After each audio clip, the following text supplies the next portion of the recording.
que vos trago hoje é um breve resumo do estudo sobre a caracterização dos clubes e dos recursos humanos envolvidos em clubes em Portugal. São os resultados preliminares.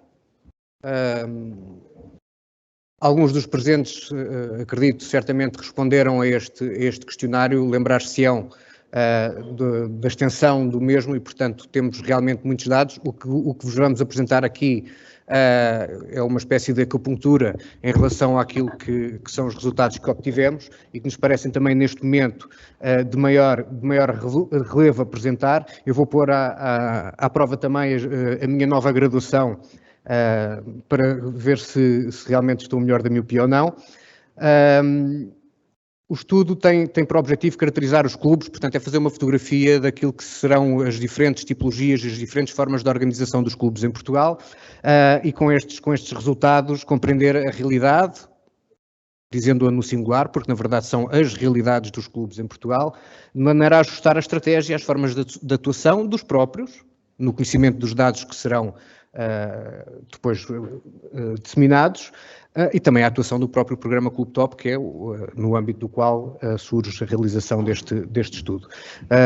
Adaptando aquilo que é a oferta desenvolvida pelo próprio programa às particularidades e necessidades identificadas.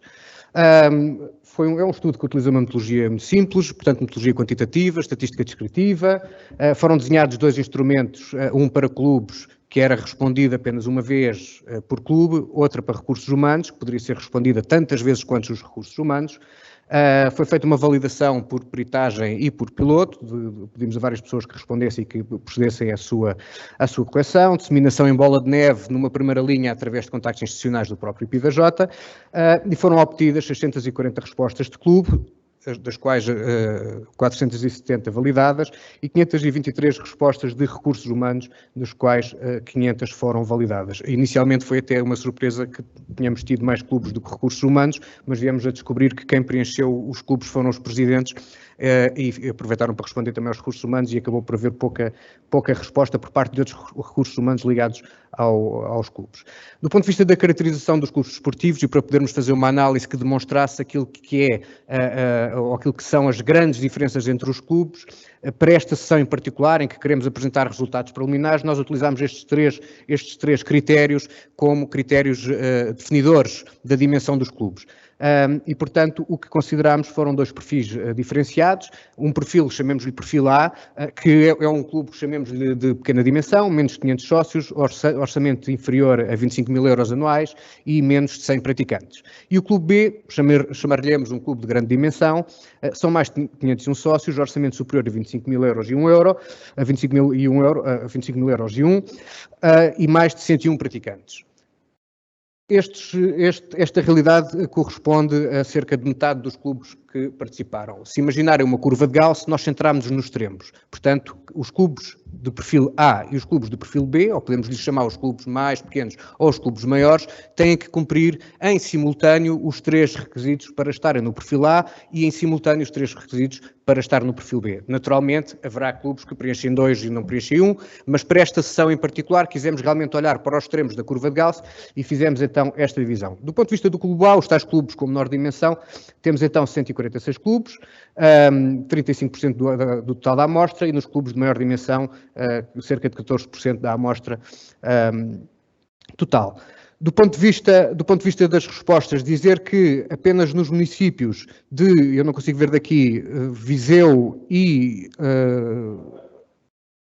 Aveiro, são os únicos que apresentam clubes de dimensão grande, maior, em termos de resposta. Estamos a falar, enfim, dos que responderam, não é representativo da realidade, mas em termos de resposta, Viseu e Aveiro tem essa característica dos clubes de maior dimensão responderam mais do que os clubes de pequena dimensão. As áreas metropolitanas de Lisboa, Porto, Algarve, enfim, aqui está a divisão por distrito, mas também fizemos a divisão por NUTS 2 e NUT 1.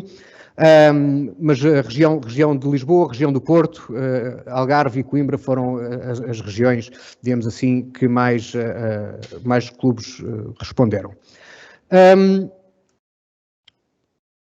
Uma das questões que quisemos saber logo de entrada foi se os clubes viviam unicamente a partir daquilo que é a direção constituinte dos órgãos sociais ou se os clubes tinham algum órgão de gestão responsável pela gestão do próprio clube. Vemos que nos clubes mais pequenos a grande maioria não tem e que nos clubes de maior dimensão um quarto destes clubes tem realmente um órgão de gestão que não faz parte dos órgãos sociais com a responsabilidade precisamente nessa gestão do clube nas suas diferentes dimensões. No que toca à coordenação técnico-desportiva, que no fundo é a função e a missão do clube primordial, que é a oferta de prática desportiva, os próprios clubes mais pequenos, apenas metade têm uma coordenação, portanto muitos deles oferecem as atividades desportivas a vulso, têm relações diretas com os treinadores sem haver uma coordenação de todas as modalidades, enquanto os clubes grandes, a sua grande maioria, têm uma coordenação que liga às diferentes modalidades que são oferecidas. Do ponto de vista orçamental, nós questionámos, alguns clubes já nasceram depois de 2018, mas nós quisemos saber inclusivamente de que forma é que o Covid tinha influenciado as questões orçamentais na realidade dos clubes e verificámos que houve clubes que de 2018 para cá, em 5 anos, aumentaram os seus orçamentos, houve clubes que de 2018 para cá diminuíram os seus orçamentos e houve clubes que de 2018 para cá mantiveram os seus orçamentos. Se olharmos para os clubes grandes, a grande maioria aumentou o seu orçamento. Nos clubes mais pequenos, há um número já considerável, um sexto dos clubes diminuiu o orçamento, outro um bocadinho maior manteve e mais de metade aumentou o seu orçamento. Eu agora andei para trás, peço desculpa.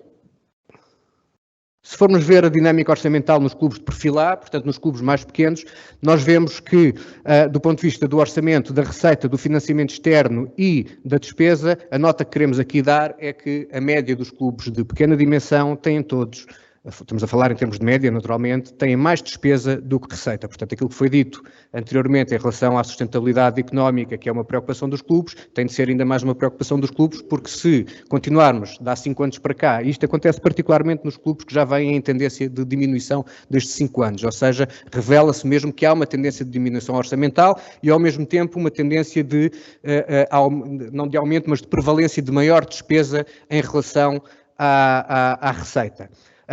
Sendo que os valores de financiamento externo também são menores nos clubes que mantiveram ou diminuíram. Se observarmos ali o terceiro gráfico, os clubes que tiveram um bocadinho mais de financiamento externo, ou seja, além dos programas de apoio e além das suas próprias receitas, são precisamente aqueles que aumentaram o seu orçamento nestes últimos anos. Por financiamento externo entendemos os programas de patrocínio e também financiamentos fora dos municípios, como seriam programas de financiamento europeus ou os programas de financiamento nacionais associados ao Portugal 2020 e afins. Aqui eu estou a andar para trás novamente, peço desculpa. Já nos clubes de perfil B, a dinâmica de maior despesa em relação à receita mantém-se, excetuando no caso dos clubes que se mantiveram, ou seja, aqueles que mantêm uma trajetória de estabilidade relativamente ao orçamento de 2018 para cá, a receita é ligeiramente superior à despesa. Do ponto de vista do financiamento, também vemos que os clubes que têm vindo a diminuir os seus orçamentos são também aqueles que menos financiamento externo obtêm. Os clubes que têm vindo a aumentar mantêm algum financiamento externo e os que mantiveram são aqueles que, do ponto de vista de financiamento externo, como dizia, são também aqueles que apresentam maiores valores. Dizer-vos que neste grupo estão 3 clubes que afirmaram beneficiar de fundos europeus, nomeadamente do programa Erasmus+, e que no total da amostra, dos tais cerca de 500 clubes, arredondando por excesso, apenas 4 referiram, é a oportunidade onde está uma grande quantidade de dinheiro, que é um programa europeu que nasce focado precisamente no desenvolvimento dos clubes e da sua função social. Na nossa amostra, apenas 4 clubes, 3 deles pertencem ao perfil B, beneficiaram dos programas de Erasmus, e um dos clubes, certamente de um desses 4, que conversámos há pouco, é precisamente o Surf Clube de Viana, que é um clube maduro do ponto de vista do financiamento europeu e que todos os anos tem estado envolvido neste tipo de projetos. Eu continuo a andar para trás sem querer. Do ponto de vista das idades dos praticantes, nós vemos que os clubes de maior dimensão centram muito a sua atividade naquilo que são as idades abaixo dos 17 anos. Depois tem ali entre os 17 e os 40 a mesma proporção, quer os clubes de perfil A, quer os clubes de perfil B.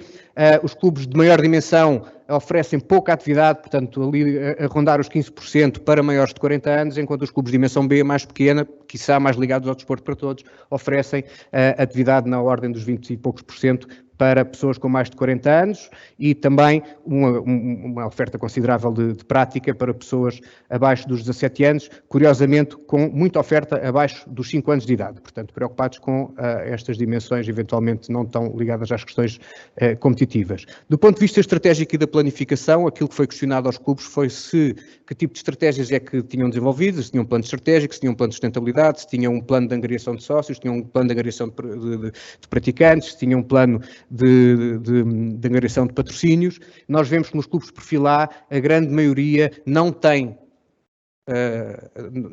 estes planos, sendo que aquele que menos tem, ou aquele valor que é mais baixo, é precisamente um plano de sustentabilidade. Nós vemos que nos clubes de tipo A, os clubes mais pequenos, só cerca de 10, 15% têm plano de sustentabilidade. Estamos a ser simpáticos, este simpático com aspas, naturalmente, quando falamos em ter um plano. Naturalmente, se tivermos ações que sejam feitas de forma consistente e sistemática, eu imagino, e nós imaginamos, e foi algo que considerámos quando estávamos no processo de validação das perguntas, que é, por exemplo, a questão do plano estratégico estar acima dos 50%, se formos falar de planos estratégicos propriamente dito, será surpreendente. Que haverá uma visão estratégica, nós acreditamos que sim. Do ponto de vista do plano de sustentabilidade, o mesmo. Poderá não haver um plano com os Key Performance Indicators, com os objetivos bem definidos, etc., etc., mas poderão haver ações concretas que são levadas a cabo, relacionadas com enfim, os exemplos que estavam a ser dados, por exemplo, com a separação dos resíduos ou a utilização das viagens, que possam ser ações. Eu sou treinador também, estou ligado a um clube que não tem um plano de sustentabilidade, mas tem ações sistematizadas relacionadas com a sustentabilidade e que, não sei, que não sou dirigente, mas que acredito que tenha respondido que sim nesta pergunta, porque realmente é uma preocupação que o clube tem, apesar de não o ter por escrito do ponto de vista daquilo que é um plano formal.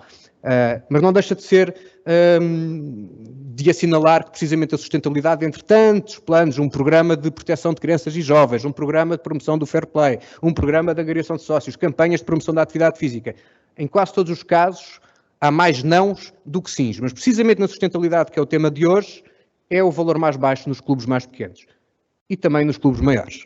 Os clubes maiores já têm uma prevalência de respostas positivas na maior parte das dimensões estratégicas e de planeamento, mas no que toca à sustentabilidade apresentam valores menores. Salientar aqui que, pelo menos, plano de atividades, 100% dos clubes com maior dimensão têm um plano de atividades. É a única dimensão em que tal acontece. Em relação à participação feminina, vemos que existe uma maior participação feminina nos clubes de perfil B, como praticantes e como sócias. Portanto, os clubes maiores fazem com que as mulheres adiram mais do ponto de vista da prática e serem sócias das organizações para funções formais ligadas ao dirigismo, à coordenação ou a ser treinadora. Os clubes mais pequenos têm maior envolvência de mulheres. De qualquer das formas, os valores do gráfico estão sempre a rondar os 30%, sendo que o valor mais alto, onde a mulher, nesta amostra em particular, dos extremos da curva de Gauss, como dizia, onde a mulher mais está presente é precisamente enquanto sócia de clube grande, com cerca, não consigo ver daqui, mas cerca de 37, 38%, do que tenho de memória. Ora, foram questionados também acerca dos principais desafios. Todos os clubes respondiam àqueles que eram os seus 3 principais desafios, de um leque de diferentes possibilidades. Os clubes de perfil A mais pequenos referiram por 22,3% de vezes que o seu grande desafio é aumentar o número de praticantes. É o segundo desafio colocado pelos clubes de perfil B. Os clubes de perfil B, o primeiro objetivo é aumentar o número de sócios, contudo, os valores com que os clubes de perfil B pretendem aumentar o número de sócios ou aumentar o número de praticantes, ou como o veem como um desafio, é bastante superior aos valores apresentados desculpem, pelos clubes com perfil B, e depois aparece também em comum o aumentar a presença e notoriedade do clube na comunidade. Isto faz lembrar um pouco a função social do desporto e as suas dimensões, tal como diz o Livro Branco do Desporto, que é precisamente não apenas através da prática desportiva, mas fazer com que o clube, além de local de práticas, seja também uma agência comunitária, uma agência de promoção da saúde, uma agência de promoção da cidadania, que no fundo é isso também que está na missão original da própria prática desportiva. Mas vemos que há coincidência do ponto de vista do perfil A e do perfil B em relação àqueles que são apontados como os maiores desafios. Em relação às dificuldades, ambos dizem que é a falta de instalações, ambos se queixam da falta de instalações e, em segundo lugar, o equilíbrio orçamental. Eu também estaria preocupado se, ano após ano, tivesse mais despesa do que receita na minha própria casa e, portanto, parece-nos natural que o equilíbrio orçamental apareça ali como uma segunda dificuldade. E, finalmente, no terceiro, os clubes grandes voltam a referir a manutenção das instalações, não necessariamente a falta, mas a manutenção das instalações das quais são proprietários. Dizer-vos que não está aqui, mas é questionado também a utilização, que instalações é que os clubes utilizam, quais é que são sua propriedade, quais é que não são sua propriedade, qual é o tipo de contrato que têm com os clubes, se é por comunidade, se é por aluguer, se é por cedência gratuita, se é através de contrato de programa. Portanto, isso aparece no estudo também, não o consideramos para hoje. E os clubes mais pequenos, curiosamente, a terceira dificuldade é conseguir a participação, é conseguir envolver a comunidade. Uma nota, os clubes maiores, alguns deles são mesmo maiores, e os clubes mais pequenos são realmente mais pequenos, mas curiosamente quer o desafio, quer a dificuldade ligada à obtenção de resultados competitivos do ponto de vista desportivo aparece apenas como uma prioridade nos clubes mais pequenos. Portanto, são os clubes mais pequenos que, assumindo que há dificuldades, por exemplo, demográficas para aumentar o número de praticantes ou que há dificuldades relacionadas com a situação geográfica em que se encontram, mas que também apontam com maior frequência a necessidade de obter resultados competitivos. Não os clubes grandes, que têm essa capacidade, mas a vários níveis, mas os clubes mais pequenos, como algo que os preocupa é não terem resultados. Em relação aos recursos humanos, dividimos o perfil em dois. Neste caso, já ocupa uma grande percentagem, a quase totalidade da percentagem dos recursos humanos. Por perfil, vemos que a curva é muito semelhante em termos eu agora não consigo ver, peço desculpa. Em termos das habilitações académicas, nós vemos que aqueles que assumem as funções de gestor, tendencialmente, têm formação académica superior, de bacharelado para cima. Os que são dirigentes têm formação com o 12º ano ou inferior. É apenas um dado, mas que não deixa de ser também curioso. Se observarmos a formação na área de intervenção, quer dirigentes, quer gestores, não têm formação, a grande maioria não tem formação na área da gestão ou da gestão do desporto, ou não estão certificados como tal. Aqueles que dizem que sim, ou têm licenciaturas na área do desporto, depois fazem um mestrado ou uma pós-graduação, ou fizeram um curso de dirigentes, ou fizeram algum curso relacionado com as funções que estão associadas, as funções que desempenham no próprio clube. Mesmo assim, os gestores têm apresentam uma prevalência maior de pessoas com certificação própria do que os dirigentes. Ao mesmo tempo, e peço desculpa ter voltado atrás, porque há aqui outra questão, que é a formação que foi realizada, foi-lhes perguntado se participaram em formação nos últimos 3 anos, e também vemos que menos de 50% dos dirigentes e dos gestores não participaram em qualquer formação relacionada com o seu âmbito de intervenção. Portanto, não estão certificados na área de intervenção e não procuram formação. Ainda assim, e esta foi uma questão que o resultado foi interessante, 75% dos respondentes consideram, neste caso os dirigentes, aos gestores não foi questionada esta pergunta, 75% acham que deveria existir formação obrigatória para dirigentes, uma espécie de Programa Nacional de Formação de Dirigentes. Poderá estar aqui o mote para, efetivamente, avançarmos nesse sentido, por inerência dos próprios resultados obtidos junto dos dirigentes, que apesar de demonstrarem que não têm a certificação, a formação necessária, ou que não têm por hábito participar em formações, que sentem esta necessidade de ter formação obrigatória para poderem estar devidamente qualificados. Em relação às funções desempenhadas, uma semelhança muito grande entre os dirigentes e os gestores, poderá ser normal porque, como se lembram no princípio, poucos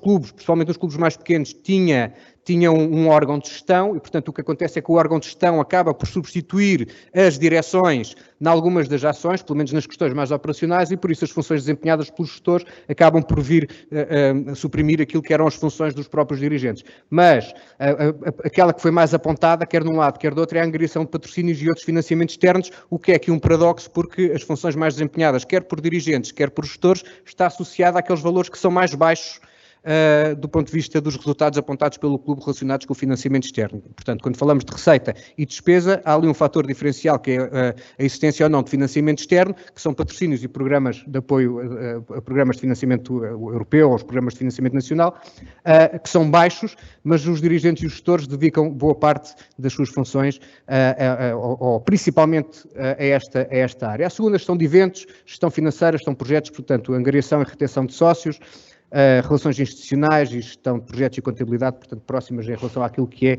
a essência das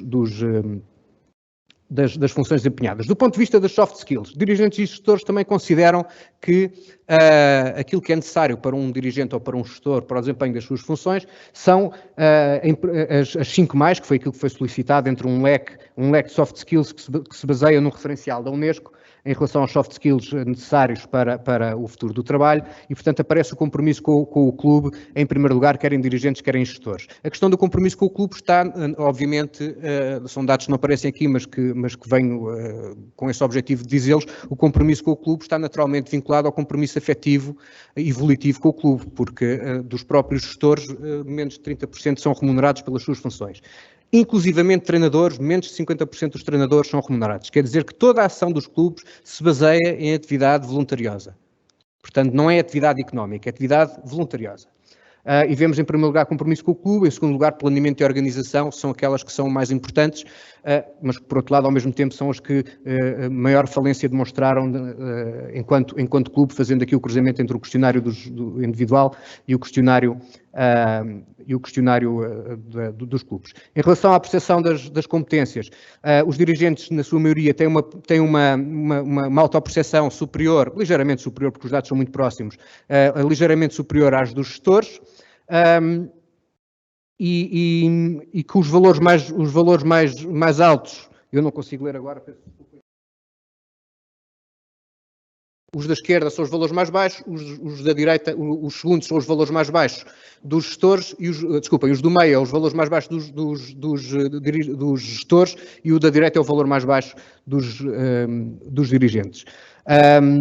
Mas que, em geral, há essa percepção, essa autopercepção de competências dos dirigentes superior às dos gestores. E no futuro, perante este cenário, daqui a 5 anos, onde é que quer dirigentes, quer gestores se veem? E eles veem-se exatamente a desempenhar as mesmas funções. Quem é dirigente quer continuar a ser dirigente, quem é gestor quer continuar a ser gestor, o que é uma nota positiva também. Não o vemos como uma nota crítica. Em resumo, e eu vou poupar um pouco a minha vista aqui, existe uma tendência para os clubes não integrarem órgãos de gestão, portanto, completamente baseados naquilo que são os seus órgãos diretivos, toda a sua atividade. Existe uma tendência para os clubes terem mais receita terem mais despesa do que receita, e esta tendência é independente da dimensão do clube. Os clubes com perfil A têm mais praticantes acima dos 40 anos, os clubes com perfil B, os grandes, têm mais praticantes com menos de 17 anos. A participação das mulheres nas diferentes funções é de cerca de 30%. O perfil A tem mais dirigentes, gestoras e treinadoras, portanto consegue ter pessoas mais ligadas àquilo que é a atividade do próprio clube. Os clubes de perfil B, os maiores clubes, têm mais sócias e mais praticantes, portanto usufruem mais do clube do que fazem pelo clube. Aumentar o número de praticantes e a presença e notoriedade do clube na comunidade são desafios comuns, estão em ambos os casos nos 3 principais desafios, e das 3 principais dificuldades apontadas, a falta de instalações desportivas e o equilíbrio orçamental são também comuns aos 2 tipos de perfil. Já em relação aos dirigentes, a participação e aos gestores, a participação no associativismo é prevalente em indivíduos com qualificação académica igual ou inferior ao 12º ano. Tendencialmente, dirigentes e gestores não têm formação específica na área e também não participaram em ações de formação nos últimos 3 anos. 75% dos dirigentes é a favor da existência de formação obrigatória. As principais funções que eles apontaram, quer uns, quer outros, foi a angariação de patrocínios e a gestão de eventos. Os soft skills mais valorizados são o compromisso com o clube e o planeamento e organização. Os dirigentes têm uma autopercepção das suas competências superior às dos gestores em relação àquilo que se sentem capazes de fazer.